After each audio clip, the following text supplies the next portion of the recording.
بسم اللہ الرحمن الرحیم۔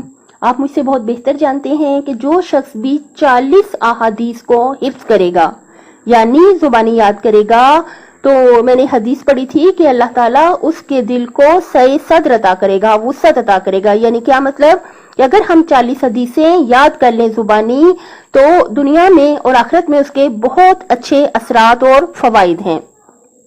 انشاءاللہ ہم آج سے مل کے ایک حدیث روز یاد کیا کریں گے، اور میں اس درس میں ریپیٹ کیا کروں گی، لیکن ریپیٹ کرنے سے آپ نے گھبرانا نہیں ہے، کیونکہ آپ کو عربی کی کہاوت یاد ہے نا کہ درس و حرف تکرار الف، کہ اگر درس آپ کا، سبق آپ کا ایک حرف ہو تو اس کو کتنے دفعہ ریپیٹ کرنا ہے؟ 1000 بار ریپیٹ کرنا ہے۔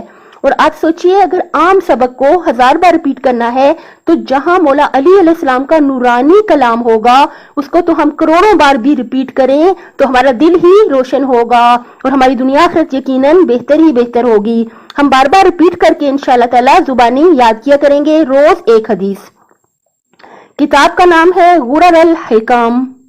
قال علی علیہ السلام: المعرفۃ نور القلب، المعرفۃ نور القلب، المعرفۃ نور القلب، المعرفۃ نور القلب، المعرفۃ نور القلب۔ معرفت دل کا نور ہے۔ معرفت یعنی کیا مطلب؟ یعنی پہچاننا۔ کس کو پہچانے؟ کس کی معرفت سب سے زیادہ ضروری ہے؟ ظاہر سی بات ہے، سب سے پہلے ہمارے اللہ وحدہ لا شریک کو یعنی پہچاننا ضروری ہے۔ دیکھیے ایک بات تو یہ ہے کہ ہم دعائے جوشن کبیر کا ترجمہ پڑھیں تو ہم اللہ تعالیٰ کی معرفت حاصل کرتے چلے جائیں گے، نہج البلاغہ سے پڑھیں، صحیفہ سجادیت سے پڑھیں، اللہ تعالیٰ کی جو خصوصیات ہیں، یا قرآن مجید میں جیسے اللہ تعالیٰ کے بارے میں فرمایا ان اللہ علی کل شیء قدیر، اللہ تعالیٰ کی جو خوبیاں جیسے قرآن مجید میں بار بار فرمایا کہ اللہ تعالیٰ گناہ گاروں کو معاف کر دیتا ہے، اللہ تعالیٰ بخشنے والا ہے، یعنی اللہ تعالیٰ کو پہچانے۔ اور ہم سب کی ماشاءاللہ کافی حد تک ایسی ہے کہ ہم اللہ تعالیٰ کی معرفت رکھتے ہیں۔ جیسے ہم سب کو پتا ہے کہ اللہ تعالیٰ نے زمین، آسمان، سورج، چاند، ستارے بنائے، دن رات کا نظام بنایا، موسم بنائے، اللہ تعالیٰ نے ہمیں ہمارے کروڑہا نعمتیں عطا کی، ہمارے ماں باپ عطا کیے، ہمارے بچے عطا کیے۔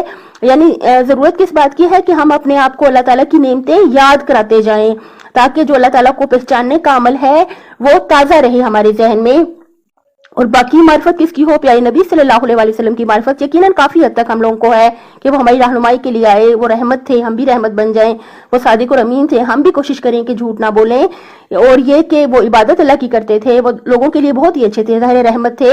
تو معرفت یعنی ہم پہچانتے ہیں لیکن اس کو تازہ کرتے جائیں، اپنے آپ کو بتاتے جائیں بار بار کہ معرفت کو، اور باقی ائمہ طہار 14 معصومین علیہ السلام کی بھی معرفت یعنی وہ ہماری رہنمائی کے لیے آئے، وہ معصوم ہیں، ان سے کبھی کوئی غلطی نہیں ہوتی۔ معرفت کیا ہے؟ نور القلب، دل کی روشنی ہے، دل کا نور ہے۔ آج کی ہماری حدیث ہے المعرفۃ نور القلب، المعرفۃ نور القلب، المعرفۃ نور القلب، المعرفۃ نور القلب، المعرفۃ نور القلب۔ اور انشاءاللہ تعالی ہم حدیث یاد کیا کریں گے اور ساتھ اس کا ترجمہ بتایا ہے، اور اس پر انشاءاللہ تعالی عمل کرنے کی کوشش کریں گے۔ یاد ہے نا آپ کو جب بھی کوئی معصوم علیہ السلام کا ہم فرمان سنتے ہیں، مولا علی علیہ السلام کا فرمان سنتے ہیں، تو ہم کہیں کہ یا علی مولا، ایک تو اس پر عمل کرنے میں آپ ہماری مدد کیجئے، اور ہمارے لیے آپ کا ہر فرمان حکم کا درجہ رکھتا ہے۔ انشاءاللہ ہم 100% ارادہ کریں کہ ہم پوری کوشش کریں گے اس پر عمل کریں، اور مولا علی علیہ السلام ہماری مدد پر فرمائیں۔ ایک دفعہ پھر ریپیٹ کر لیتے ہیں۔ قال علی علیہ السلام: المعرفۃ نور القلب، المعرفۃ نور القلب، المعرفۃ نور القلب، المعرفۃ نور القلب، المعرفۃ نور القلب۔ اپنی صحت، آخرت اور خالق کی مخلوق کا بہت زیادہ خیال رکھیے گا۔ اللہ تعالیٰ دنیا اور آخرت میں حامی و ناصر ہو آپ کا۔